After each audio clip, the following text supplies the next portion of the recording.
we study group 17 elements. In this topic we study occurrence, electronic configuration, atomic size, ionization enthalpy, electron gain enthalpy, electronegativity and physical properties. First we study occurrence. First we study occurrence.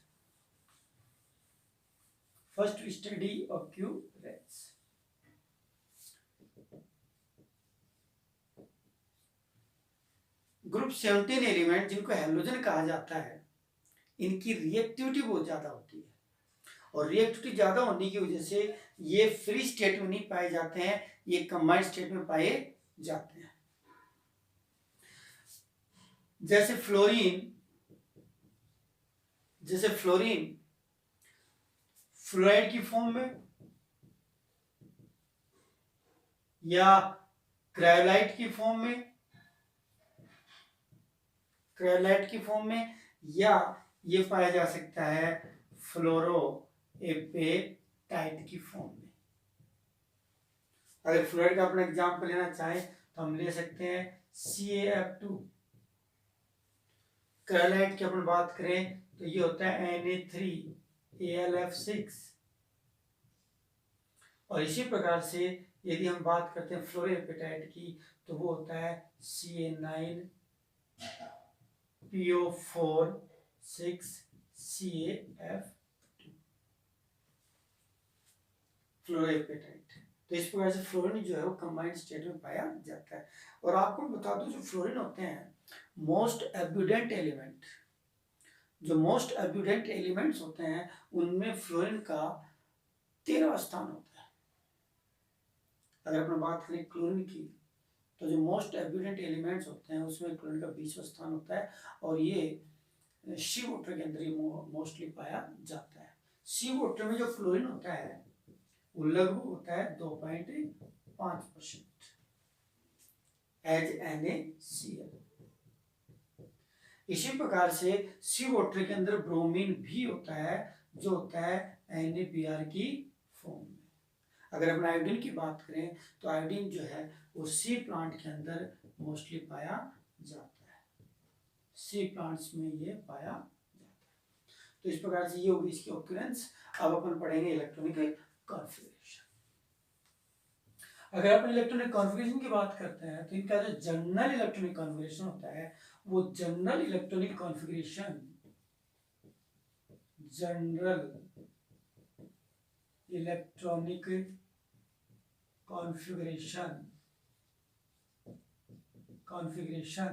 वो होता है NH2NP5. या N क्या होता है? Number of cell होती है, ठीक है, और N या नंबर ऑफ शेल. अगर अपन बात करें फ्लोरीन की तो फ्लोरीन का इलेक्ट्रॉनिक कॉन्फ़िगरेशन लिखने के लिए अपन क्या करते हैं कि सबसे पहले इसका outermost shell electronic configuration लिख लेंगे जो होता है 2s2 2p5. और यहाँ देख रहे हैं कि यहाँ 2 नंबर शेल है. 2 नंबर शेल डिफाइन करती है 2 नंबर पीरियड को. इसलिए इससे पहले अगर नोबल गैस हम लगाते हैं जो फर्स्ट पीरियड की है तो इसका कंप्लीट इलेक्ट्रॉनिक कॉन्फ़िगरेशन हो जाएगा. तो कहने वाला आउटर मोस्ट शेल से पहले, outermost shell electronic configuration से पहले यदि नोबल गैस उसके प्रीवियस पीरियड के लगाते हैं तो इसका कंप्लीट इलेक्ट्रॉनिक कॉन्फ़िगरेशन ऑब्टेन हो जाता है. इसी प्रकार से अपन क्लोरीन की बात करते हैं तो क्लोरीन के लिए अपन लिखेंगे नियॉन 3s2 3p5. तो यहाँ आप देख रहे हैं कि 3s2 3p5 outermost shell electronic configuration है और 3 नंबर शेल है और 3 नंबर से डिफाइन करेंगे 3 नंबर पीरियड को. तो 2 नंबर जो पीरियड होता है उसकी नोबल गैस हमने यहाँ नियॉन लगा दी. ऐसे अपन लगाएंगे ब्रोमीन के लिए, आयोडीन के लिए और एस्टाटीन के लिए अपन इलेक्ट्रॉनिक कॉन्फ़िगरेशन लिखते हैं. जैसे हीलियम नियॉन तो ये इन सब के लिए ऑर्गन हो गया, ये कीटोन हो गया और ये जीनोन हो गया. तो हीलियम नियॉन आर्गन कीटोन और जीनोन. और यहाँ पे इनकी outermost shell electronic configuration लिखे तो ब्रोमीन का outermost shell electronic configuration होता है 4s2 4p5. आयोडीन का जो होता है वो होता है 5s2 5p5 और एस्टाटीन की अपन बात करें तो होता है 6s2 6p5. लेकिन 4 नंबर जो सेल होती है उसमें D होता है इसलिए 3D10 लगाना यहाँ जरूरी है. 5 नंबर सेल के अंदर 4d होता है, तो यहाँ 4d10 लगाना जरूरी है। और 6 जो नंबर सेल है उसके अंदर f और d दोनों होते हैं, तो इसलिए अपन यहाँ लिखेंगे 4f14 और 5d10। तो इस वजह से कंप्लीट इलेक्ट्रॉनिक कॉम्बिनेशन जो ऑप्टेन हो जाता है। नेक्स्ट हमारा टॉपिक जो है नेक्स्ट है वो एटॉमिक साइज। एटॉमिक साइज को अपन डिटरमाइन कर सकते हैं by atomic radius which is distance between nucleus and outermost shell electrons. तो उनकी भी जो डिस्टेंस होती है उसको अपने एटॉमिक रेडियस अपन बोलते हैं। तो उसके आधार पर अपना एटॉमिक साइज को डिफाइन कर सकते हैं। यहाँ अपन पढ़ेंगे पीरियोडिसिटी, मतलब फ्लोरीन 2 आयोडीन अपन जाते हैं तो इनके जो एटॉमिक रेडियस है या जो एटॉमिक साइज है वो किस प्रकार से बढ़ती है घटती है, इसके बारे में अपन स्टडी करेंगे। तो यहाँ पर बात करते हैं फ्लोरीन, क्लोरीन, ब्रोमीन और आयोडीन की। तो लगातार इनकी जो एटॉमिक साइज है इंक्रीज होती है, क्योंकि नंबर ऑफ सेल आप देख रहे हो वो इंक्रीज हो रहे हैं, क्योंकि नंबर ऑफ सेल जो है यहाँ पर क्या हो रहे हैं, इंक्रीज हो रहे हैं। नंबर ऑफ सेल जो है वो क्या हो रहे हैं, इंक्रीज हो रहे हैं।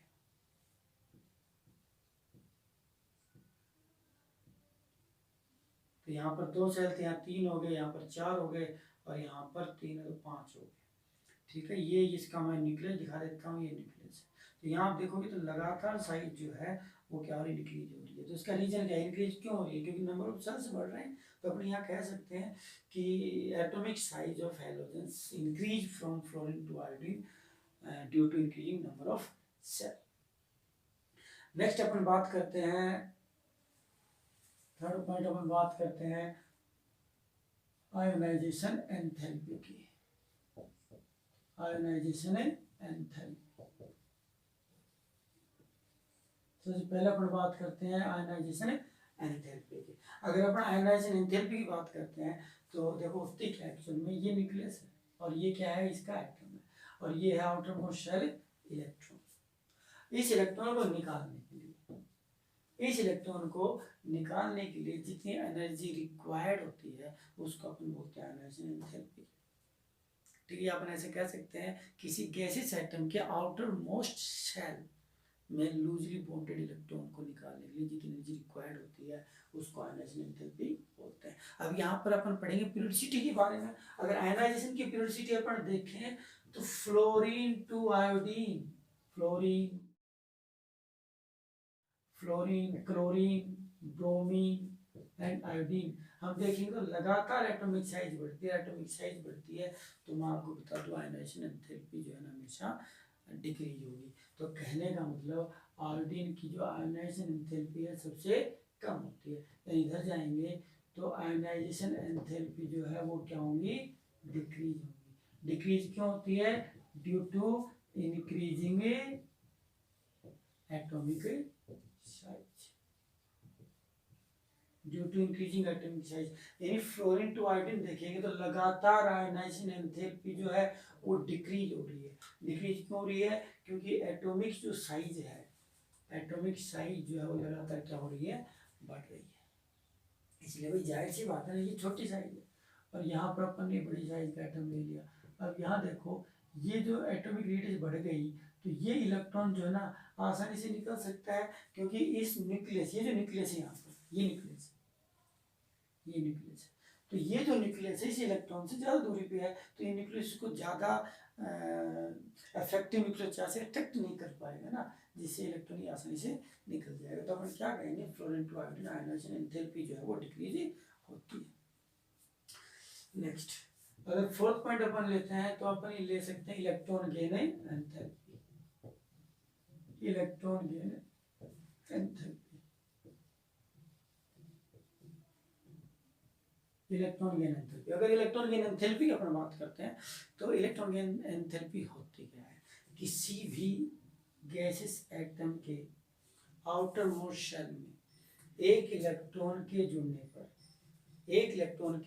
पर जितनी एनर्जी रिलीज होगी वो एनर्जी क्या कहलाएगी, इलेक्ट्रॉन गेन एंथैल्पी कहलाएगी। जिसे जितनी एनर्जी बाहर निकलेगी उसको होती है इलेक्ट्रॉन गेन एंथैल्पी। और इसकी जो वैल्यू है वो अपन नेगेटिव में बताते हैं। नेगेटिव का मतलब यहाँ होता है एनर्जी यहाँ से रिलीज हो रही है।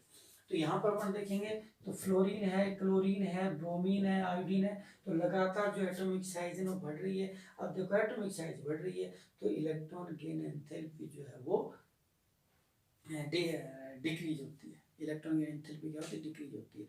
इस आधार पर अपन ये कह सकते हैं कि फ्लोरीन, क्लोरीन और ब्रोमीन अगर एक जनरल वे में किया जाए, एक जनरल वे में किया जाए तो फ्लोरीन टू आयोडीन क्या है? इलेक्ट्रॉन गेन एंथैल्पी डिक्रीज होनी चाहिए। लेकिन यहाँ पर ये गलत है, ये जो है ये क्या है? गलत है, ऐसा यहाँ नहीं होता है। एक्चुअली यहाँ होता क्या है, यहाँ पर जो फ्लोरीन है ना उसकी इलेक्ट्रॉन गेन एंथैल्पी जो है वो क्लोरीन से कम होती है। उसका रीजन क्या है? उसका रीजन ये कि फ्लोरीन की जो साइज होती है वो छोटी होती है, क्लोरीन की साइज होती है वो बड़ी होती है। क्लोरीन की साइज बड़ी होती है जिसकी वजह से फ्लोरीन की साइज छोटी होने की वजह से इसके जो 2p ऑर्बिटल्स होते हैं वो बिल्कुल पास पास में आ जाते हैं। पास पास में आ जाने की वजह से यहाँ रिपल्सन ज़्यादा होता है, इसलिए आने वाला इलेक्ट्रॉन इसमें आसानी से नहीं जुड़ सकता है। इन इलेक्ट्रॉन, इन 2p ऑर्बिटल्स के जो इलेक्ट्रॉन्स होंगे उनसे वो रिपल करेगा। तो इसलिए यहाँ पर इलेक्ट्रॉन गेन एंथैल्पी जो है वो लेस नेगेटिव होगी देन क्लोरीन। तो ये आपको एक क्वेश्चन ध्यान रखने वाली बात है। अब एक क्वेश्चन है ये बन जाता है, यहाँ पर Cl है, Br है, I है, इन तीनों की अपन बात करते हैं तो Cl और Br I। तो ये अपन देखते हैं, यहाँ आप देख रहे हो कि क्लोरीन टू आयोडीन जाते हैं तो लगातार एटॉमिक साइज बढ़ने की वजह से और जो इलेक्ट्रॉन गेन एंथैल्पी है वो लेस नेगेटिव होती जाती है। ठीक है, तो आप यहाँ लिख सकते हैं electron gain enthalpy, electron gain enthalpy decrease due to increasing atomic size. Atomic size, अब आप कहोगे कि एटॉमिक साइज बढ़ने से क्या होता है कि इलेक्ट्रॉन गेन एंथैल्पी जो है वो कम हो जाती है, कम हो जाती है, मतलब लेस नेगेटिव हो जाती है। उसका मतलब क्या है? उसका मतलब ये है कि अब देखो ये साइज में छोटा है, ये साइज में बड़ा है, ये साइज में और बड़ा, ऐसा अपन मान लेते हैं। जैसे क्लोरीन, क्लोरीन की अपन बात कर लेते हैं तो यहाँ पर क्लोरीन की अपन बात कर लेते हैं, 3 सेल बना देता हूँ, यहाँ पर इसके मैं 4 सेल बना देता हूँ और इसके यहाँ पर बना देता हूँ 5 सेल। ये 5 सेल मैंने यहाँ बनाया। तो अब यहाँ देखोगे तो ये जो आउटर शेल है ये इस न्यूक्लियस से बहुत दूर है। आयोडीन के लिए जो आउटर शेल है वो इस इलेक्ट्रॉन से बहुत दूर है, जबकि ब्रोमीन में ये इलेक्ट्रॉन क्या है? पास में है। और यहाँ पर अगर अपन बात करते हैं क्लोरीन की तो ये और भी पास में है। तो कहने का मतलब जो बाहर से कोई इलेक्ट्रॉन आएगा तो ये न्यूक्लियस उसको ज़्यादा अट्रैक्ट नहीं कर पाएगा, जबकि ये इलेक्ट्रॉन से अट्रैक्ट कर लेगा। इसलिए यहाँ इलेक्ट्रॉन जल्दी जुड़ेगा और यहाँ जल्दी जुड़ेगा तो जाहिर सी बात है कि यहाँ जल्दी ज़्यादा एनर्जी रिलीज होगी, और ज़्यादा एनर्जी रिलीज होगी दैट मीन्स जो रिलीज होने वाली एनर्जी होगी वहाँ वो ज़्यादा होगी। तो यहाँ जो इलेक्ट्रॉन गेन एंथैल्पी है वो मोर नेगेटिव होगी, यहाँ पर उससे कम होगी और यहाँ पर लेस नेगेटिव होगी, यानी बहुत ही कम जो एनर्जी यहाँ पर रिलीज होगी आयोडीन के केस में। तो ये था आपका इलेक्ट्रॉन गेन एंथैल्पी। अब अपन बात करते हैं इलेक्ट्रोनेगेटिविटी के बारे में। अब अपन बात करते हैं इलेक्ट्रोनेगेटिविटी के बारे में। Electronegativity, it is attraction power of nucleus to attract electron toward itself is known as electronegativity। देखो ये न्यूक्लियस है, ठीक है, और ये जो इलेक्ट्रॉन को अपनी तरफ क्या करेगा? अट्रैक्ट करेगा। जब ये न्यूक्लियस इलेक्ट्रॉन अपनी तरफ अट्रैक्ट करेगा तो उसी अट्रैक्शन पावर को बोला जाता है इलेक्ट्रोनेगेटिविटी। तो यहाँ पर अपन बात कर रहे हैं किसकी? इलेक्ट्रोनेगेटिविटी की। यहाँ पर बात कर रहे हैं इलेक्ट्रोनेगेटिविटी की। तो यहाँ अगर अपन इसकी पीरियोडिसिटी की बात करें तो फ्लोरीन की जो इलेक्ट्रोनेगेटिविटी है वो सबसे ज़्यादा होती है, बल्कि पूरी पीरियोडिक टेबल में सबसे ज़्यादा फ्लोरीन की इलेक्ट्रोनेगेटिविटी होती है। उसके बाद क्लोरीन है, फिर ब्रोमीन है, और उसके बाद में आयोडीन है। तो लगातार जो है यहाँ पर इलेक्ट्रोनेगेटिविटी डिक्रीज हो रही है, तो आयोडीन की इलेक्ट्रोनेगेटिविटी सबसे कम होती है। यहाँ पर स्टैटिन का जिक्र नहीं कर रहे हैं, देखो आप कहीं पर मैंने स्टैटिन का जिक्र नहीं किया, क्यों नहीं किया? It is a radioactive elements. और इसके यदि हाफ लाइफ की बात करें तो उसकी हाफ लाइफ होती है 13.8 डे। ठीक है, नेक्स्ट अगर अपन बात करते हैं, ये आपकी इलेक्ट्रोनेगेटिविटी होगी। अब अपन बात करते हैं फिजिकल प्रॉपर्टीज की। Physical properties, physical properties, physical properties, physical properties. तो इसमें एक तो अपन बात करेंगे इसकी फिजिकल स्टेट की, फिजिकल स्टेट। एक अपन यहाँ बात करेंगे इसके कलर की, एक अपन यहाँ पर जो बात करेंगे इसकी सॉल्युबिलिटी की, एक यहाँ पर जो अपन बात करेंगे वो करेंगे इसकी बॉन्ड डिसोसिएशन एंथैल्पी। तो देखो फिजिकल स्टेट की अपन बात करते हैं, यहाँ पर बात करते हैं फिजिकल स्टेट की। तो फ्लोरीन और जो क्लोरीन है वो गैसियस होता है, जबकि अपन बात करते हैं ब्रोमीन की तो वो लिक्विड होता है, और यदि अपन बात करते हैं I2 की तो वो होता है सॉलिड। तो इस प्रकार से F2Cl2 गैस होते हैं, Br2 जो है वो कैसा होता है? लिक्विड होता है, और I2 की अपन बात करते हैं तो वो सॉलिड होता है। अब हम यहाँ जब फिजिकल स्टेट की बात करें तो यहाँ मैं एक पॉइंट और यहाँ ऐड कर देता हूँ, वो है मेल्टिंग एंड बॉइलिंग पॉइंट। अब देखो, आप देख रहे हो कि फ्लोरीन और क्लोरीन गैस है, Br2 लिक्विड है, I2 सॉलिड, तो जाहिर सी बात है गैस टू सॉलिड जाएंगे तो मेल्टिंग बॉइलिंग पॉइंट बढ़ेगा।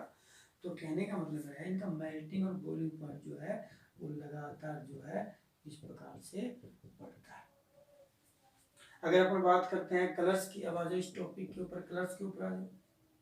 कलर यही बता देता हूँ, कलर्स।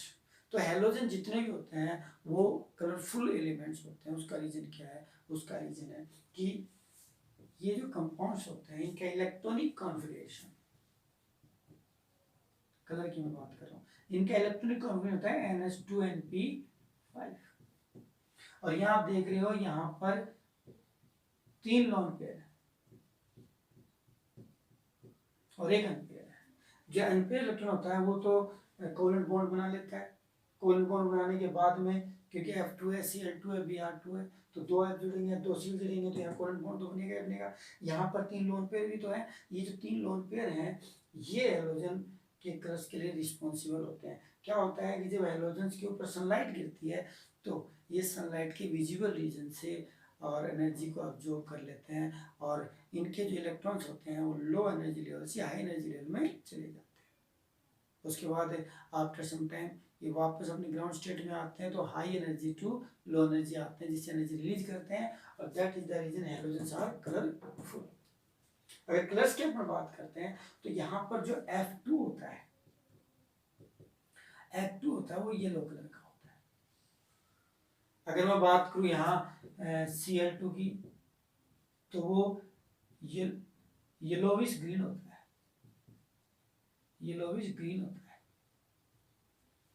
अगर मैं बात करूँ यहाँ Br2 की तो वो रेड होता है, और अगर I2 की अपन बात करते हैं तो वो होता है पर्पल।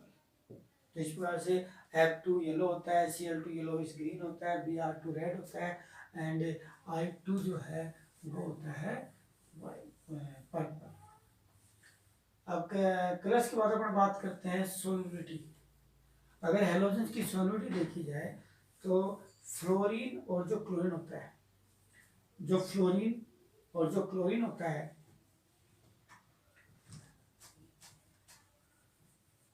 वो कंप्लीटली वाटर सोल्यूबल होते हैं, वो कंप्लीटली वाटर सोल्यूबल होते हैं, वो कंप्लीटली वाटर सोल्यूबल होता है। अगर अपन बात करें यहाँ F2Cl2 की तो ये कंप्लीट वाटर सोल्यूबल होता है। लेकिन जो Br2I2 है, Br2I2 है, वो होते हैं पार्शली सोल्यूबल, पार्शली सोल्यूबल इन्हें, ठीक है। अब ये कंप्लीट वाटर सोल्यूबल होते हैं F2Cl2। उसका रीजन है इसकी साइज बहुत छोटी होती है। साइज छोटी होने की वजह से ये वाटर सोल्यूबल ज़्यादा होते हैं और इसकी जो हाइड्रेशन एंथैल्पी वो भी ज़्यादा होती है, जिसकी वजह से F2Cl2 जो है ना ज़्यादा सोल्यूबल होते हैं। अब अपन बात करते हैं bond dissociation enthalpy. Bond dissociation enthalpy, अगर हैलोजन की बॉन्ड डिसोसिएशन एंथैल्पी देखी जाए तो यहाँ पर FF की जो बॉन्ड डिसोसिएशन एंथैल्पी होती है वो Cl से क्या होती है, कम होती है। Cl और Cl से क्या होती है, वो कम होती है, यानी क्लोरीन के लिए ज्यादा होती है। तो F2 की जो बॉन्ड डिसोसिएशन एंथैल्पी है, अपन ऐसे दिखा सकते हैं F2 और Cl2। तो फ्लोरीन की जो बॉन्ड डिसोसिएशन एंथैल्पी है वो Cl2 से कम होती है। उसका रीजन ये है कि फ्लोरीन के अंदर इलेक्ट्रॉनिक रिपल्सन ज़्यादा होता है, साइज छोटी होती है, इसलिए ये बॉन्ड वीक होता है, आसानी से टूट जाता है। जबकि अपन बात करते हैं Cl2 के बाद Br2I2 की, तो Cl2I2 जाएंगे तो लगातार जो बॉन्ड डिसोसिएशन एंथैल्पी है वो डिक्रीज होती है। बॉन्ड डिसोसिएशन एंथैल्पी डिक्रीज होती है due to increasing atomic size. Atomic size बढ़ने से और बॉन्ड लेंथ इंक्रीज हो जाता है। सो बॉन्ड लेंथ इंक्रीज, और बॉन्ड लेंथ इंक्रीज होने से वो कमजोर हो जाता है, कमजोर होकर के और उसकी जो एनर्जी हो जाती है, बॉन्ड डिसोसिएशन एंथैल्पी जो है वो कम हो जाती है। तो ये हो गया आपकी फिजिकल प्रॉपर्टीज। इस प्रकार से आज हमने ग्रुप 17 एलिमेंट्स के लिए सबसे फर्स्ट पॉइंट अपन ने ऑक्यूरेंस के बारे में पढ़ा, उसके बाद हमने इलेक्ट्रॉनिक कॉन्फ़िगरेशन के बारे में पढ़ा, एटॉमिक साइज के बारे में पढ़ा, उसके बाद में आयनाइजेशन एंथैल्पी के बारे में हमने पढ़ा, उसके बाद में इलेक्ट्रॉन गेन एंथैल्पी के बारे में हमने पढ़ा, इलेक्ट्रोनेगेटिविटी के बारे में हमने पढ़ा, और उसके बाद फिजिकल स्टेट के बारे में हमने कंप्लीट कर लिया है। अब नेक्स्ट जो अपना वीडियो होगा उस नेक्स्ट वीडियो में अपन पढ़ेंगे chemical properties of group 17 elements, जो आपको जल्दी ही